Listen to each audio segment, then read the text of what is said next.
100 வருடம் பழமையான மரம் டெவலப்மெண்ட்டுக்காக, ரோட் டெவலப்மெண்ட்டுக்காக வெட்டப்பட்டது.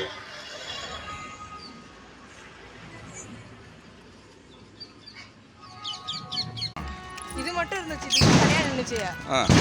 நேற்று தான் வெட்டினாங்க. எவ்வளோ ஆழம் வருங்க மாமா.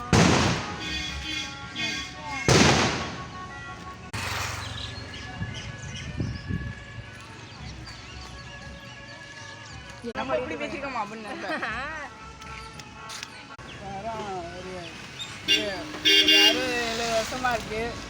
இந்த மரத்தை வெட்டியே ஒரு 5 பேர் வேணும். இந்த ரோடு எக்ஸ்சேஞ்ச் பண்ணுறதுக்காக இந்த மரத்தை வெட்டி வெட்டுறாங்க. தூங்கமஞ்சி மரம் இந்த மரம் பேர். தூங்கமஞ்சி மரம் வந்து தஞ்சாவூர் மாவட்டம் கோயிலூர் வட்டம் இது கோயிலில் இருக்குது. பக்கத்தில் இந்த கோயில் அடியில்